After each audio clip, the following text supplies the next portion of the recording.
जी, ये घटना ये बताती है कि विधायिका और ब्यूरोक्रेसी के बीच में कितना तालमेल है। और ये ऐसा नहीं कि भाई सिर्फ कांग्रेस पार्टी आरोप लगा रही है, क्योंकि वो कहते हैं ना कि तस्वीरें कभी झूठ नहीं बोलती हैं।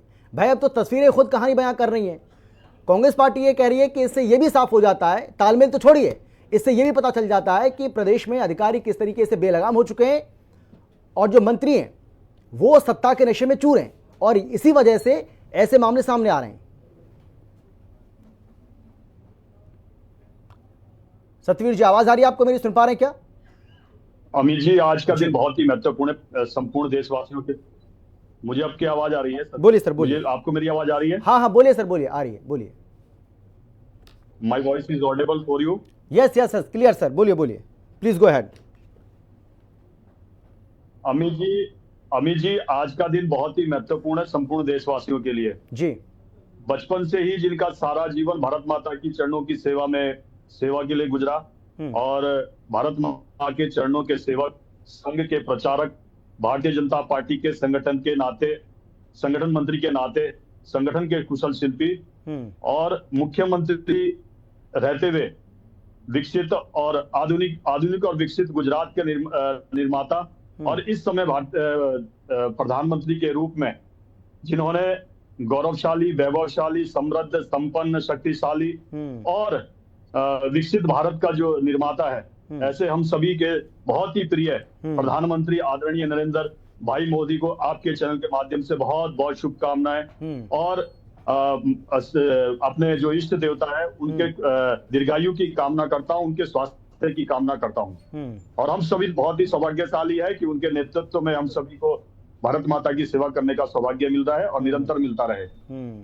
आपने कहा कि जो उत्तराखंड के अंदर जो आज वाक्य देखने को मिला है, मैं स्पष्ट तौर से कह देना चाहता हूं, हम बहुत ही शालीनता के साथ, चाहे ब्यूरोक्रेसी हो या जनप्रतिनिधि हो, उनके सामंजस्य के साथ कार्य करने के लिए आगे बढ़ते हैं और निरंतर आगे भी बढ़ रहे हैं। और इस समय मैं ये भी कहना चाहता हूं अमित जी, उत्तराखंड के अंदर इस बार बहुत ही ज्यादा प्रकृति ने अपना ऐसा प्रकोप दिखाया है जिससे सभी आहत है। ये आपदा शुरू होती है उत्तरकाशी के धराली से लेके थराली पहुंचती है, और अब हमने परसों रात को देहरादून में भी ये देखने को भव्य रूप देखा है।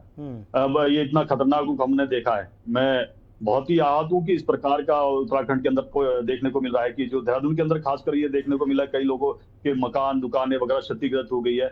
डीएम साहब ने और जो वार्तालाप हुआ, आदरणीय मंत्री जी के बीच में वार्तालाप हुआ, मुझे लगता है कि ये स्वस्थ परंपरा नहीं है। वैसे कांग्रेस को तो इस पे बोलने का वैसे अमित जी कोई नैतिक अधिकार नहीं है, जिन्होंने ब्यूरोक्रेसी को और लोकतंत्र को कटघरे में खड़े होकर अपनी सत्ता चलाई हो, जिन्होंने ब्यूरोक्रेसी को ये काम सौंप दिया गया कि एक दिन में आपको इतनी नसबंदी करनी है, आपको एक दिन में इतने राजनेताओं को, जब आप इमरजेंसी लगी हो, इनको गिरफ्तार करना है, तो उनको इस ब्यूरोक्रेसी पे और लोकतंत्र बोलने का कोई अधिकार नहीं है।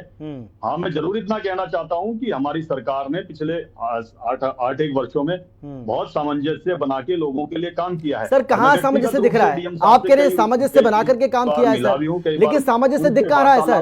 वहां तो ऐसे लग रहा है ना सर कि मैंने पहले भी बोला, वहां तो ऐसे लग रहा है कि एक दबंग टाइप का व्यक्ति आता है और एक कमजोर व्यक्ति को धमकाकर चला जाता है कि या तो ढंग से रह ले, और ढंग से नहीं रहेगा तो फिर तेरे लिए ठीक नहीं रहेगा। ऐसा लग रहा था सर। लग कहाँ रहा है जो आप कह रहे हैं? भाई सामंजस्य दिखे तो सही, जो आप बोल रहे हैं वो दिखे तो सही, वो कहाँ दिख रहा है? अमित जी, दोनों के दोनों बहुत जिम्मेदार व्यक्ति है और बहुत चिंतित है।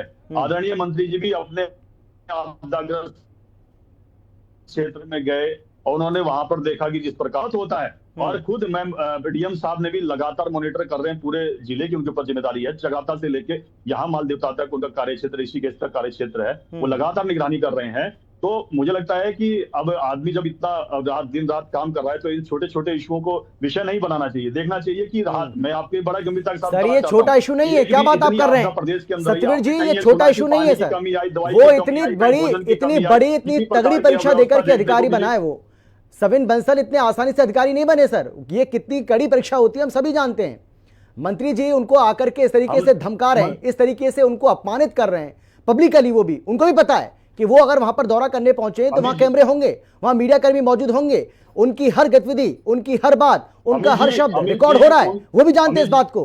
तो क्या उन्हें इस बात का ध्यान नहीं रखना चाहिए था कि एक अधिकारी से बात करने का तरीका क्या होता है, क्या तरीका होता है, क्या इस तरीके से उनको बात करनी चाहिए थी?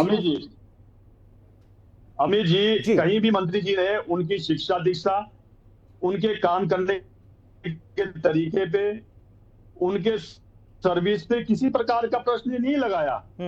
उन्होंने किसी प्रकार का उनसे इस प्रकार का वार्तालाप नहीं किया जिस प्रकार के प्रश्न कांग्रेस खड़ा कर रही है। और कांग्रेस, मैंने कहा कांग्रेस को तो बोलने का अधिकार नहीं है। ठीक है।